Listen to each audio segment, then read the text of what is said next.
Welcome back. This is Wisconsin Shoe Guy, and today we're going to talk about exotic leathers. Now, there's a lot of different definitions of exotic leather, and I am going to, for the purpose of this video, just exclude shell cordovan and calf leather, calfskin, and I'll include everything else. And today we're going to take a look at a few pairs from my collection that I have in various leathers. We're going to talk a little bit about bison, American bison, kudu, kangaroo, horsebutt, which actually sometimes contains portions of shell cordovan, kudu suede, kid suede, peccary, and water buffalo. Now, I have other pairs coming that are in things like camel suede. I have a pair coming in oxen suede.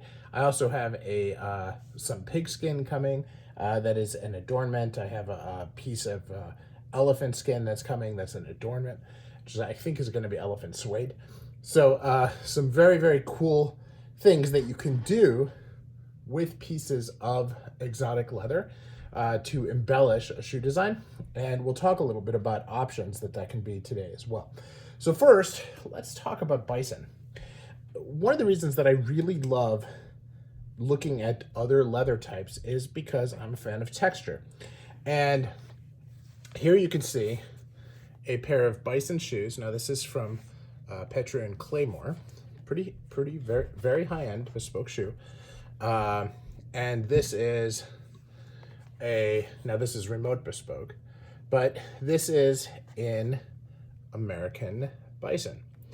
Now, what's interesting about this is that they can take this piece, the apron here, which goes all the way to the tongue, and they can replace that piece with another piece of contrasting leather.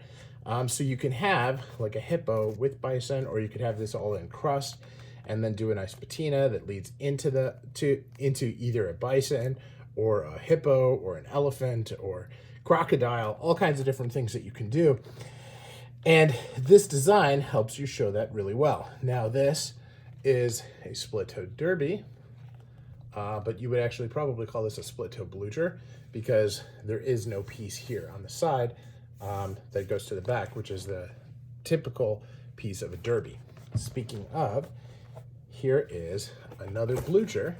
This is a plain toe blucher, and this is also an American buffalo, or excuse me, bison. So now this is a Carlos Santos, and you can see, just as I look at that closely, this is a very, very three-dimensional texture on this shoe and pretty uniform around. Just a very nice thing. Now, if you've watched my channel a while, you've seen these shoes. This is a pair in also an American bison, which I call my dragon hide shoes, because what they do is they actually mill the surface of the shoe in order to reveal all of these spots, and the tannery actually calls this dragon underbelly. Now this, if you look really closely, you can see is an Adelaide, and this are actually different pieces of leather. The rest of it's all one piece, and they could actually replace this piece here with a different type of leather, and that would be a very interesting way of looking at it. So very, very interesting. Definitely something that I consider an exotic. Look at this. You can see that there is, and the shoemaker did a really good job in selecting the leather for this. But look, there is actually a line here, a natural line, a natural crease where the shoe breaks. So it really very clearly, you can see really closely where the creasing is, and it's really hidden by that line. And of course by the pattern itself, which is loud. A lot of people think that this is Stingray. These are actually heel caps that he added to the shoe as an adornment for me. Very, very cool shoe. Now he also, did my initials on these. Very, very good. This is a Francis Waplinger. So we have Waplinger, Carlos Santos, Petra, and Claymore. Now, sometimes you get, so bison or buffalo, very, very similar. Most of the animals that are farmed are bison. So this, though, is kudu. And this is another natural skin. Has a lot of gorgeous texture on it. Scars that you can see from the animal in the wild. And kudu is an antelope. And so this is Ichigo Ichii. And he did this beautiful piece of kudu for me, very unique. And he did all kinds of things to it, like the skin stitch heel. He's got a medallion on the hind quarter. Just really, really cool. Great split toe. Just did a wonderful job with it. And this leather really, really looks distressed. But, you know, absorbs moisturizer and everything really well. I do need to polish it up a little bit. But just a gorgeous, gorgeous shoe. Here, as a matter of fact, look at the sole. He did a lot of custom stuff just for me. Just gorgeous work that he did here on this from Ichigo Ichii. Now, kudu is most commonly seen where it's just a brown leather and it has a couple scuffs on it. Not really as cracked or as obvious as this pair. But there's this new thing that's Jamaican kudu or chestnut kudu that's out there, and you've seen a lot of shoemakers do. And that is this. And you can see this is with wax polish and without a lot of wax on it. Again, I put a lot of wax on the heels just to protect it. And these boots are from Sons of Henry. And again, a very, very nice, very clean texture. Not as three-dimensional as your bison, but very three-dimensional anyway.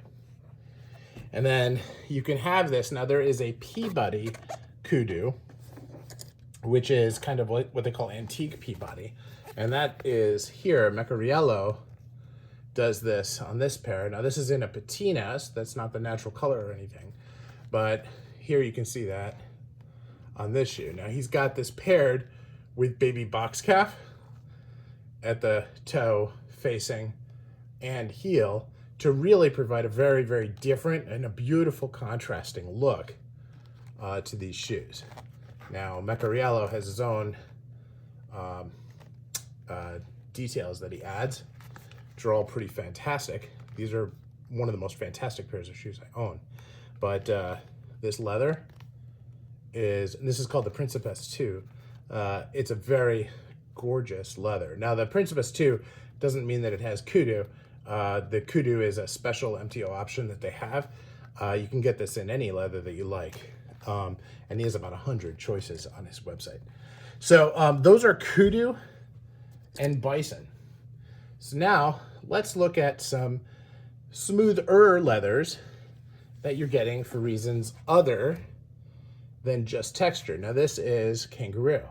And kangaroo is known for being very, very thin and yet very, very strong. And so here is a pair. This is a Cru Nonpareil. And you can see I had purple lining done on it. It's just a gorgeous, gorgeous shoe.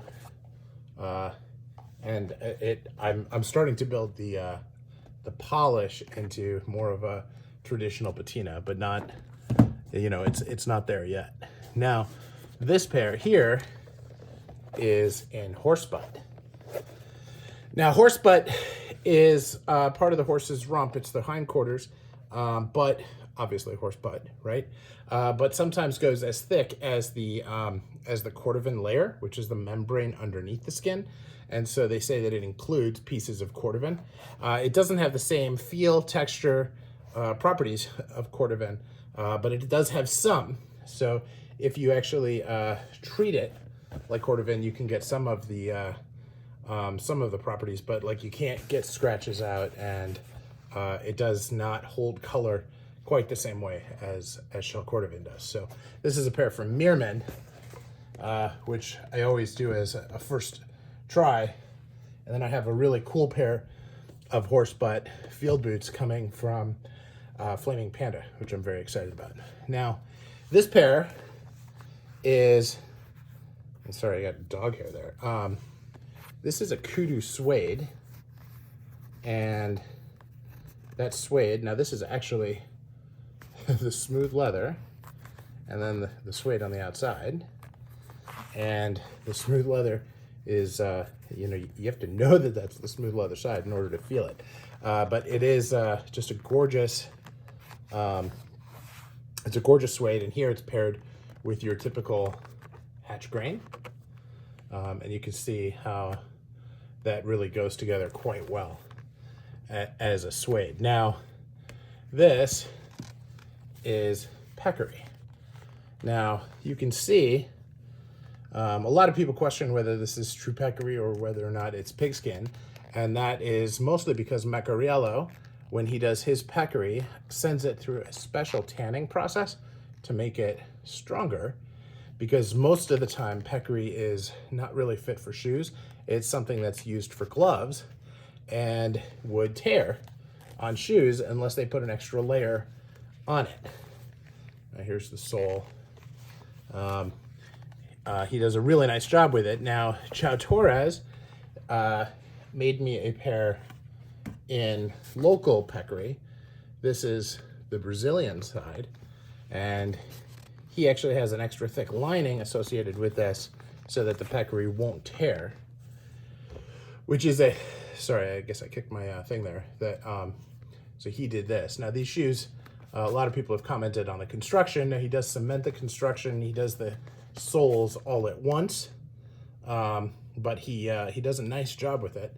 And this is a great pair in the collection of something that he gifted this particular pair to me, and I'm really grateful for it, because this leather is unlike my other pair of peccary and unlike any other pair I have. So very, very excited about those.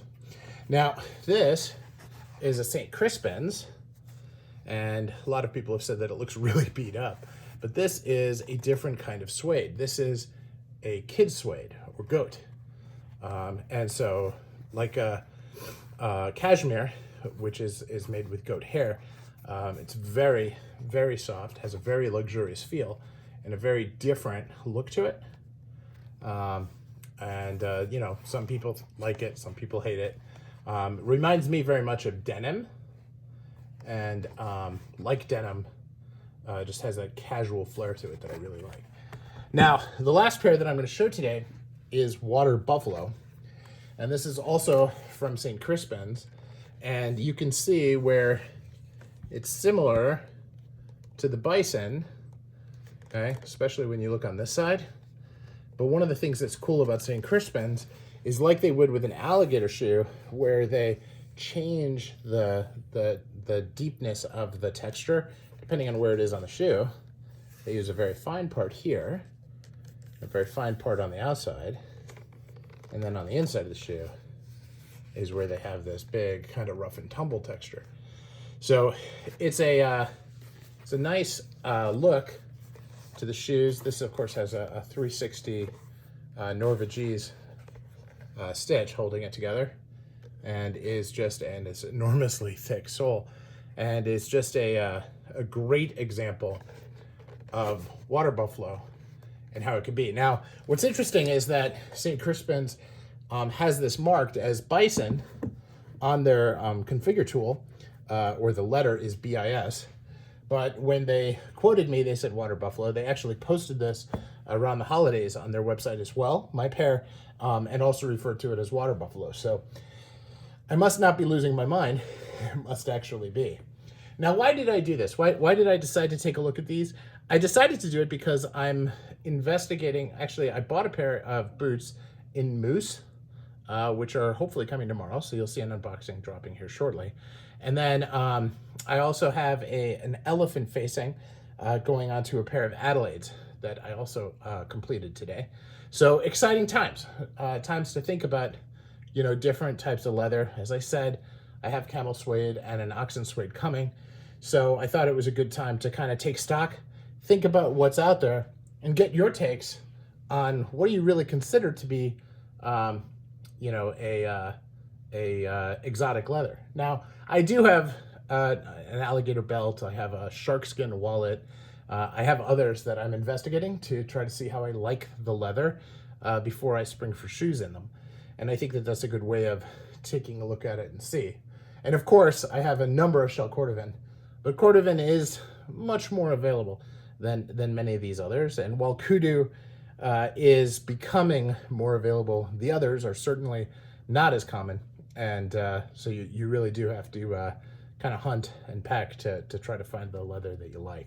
And I've been fortunate that in my journey over the last couple of years, I've found these pairs that we shared today. So thanks again for watching, and have a wonderful day.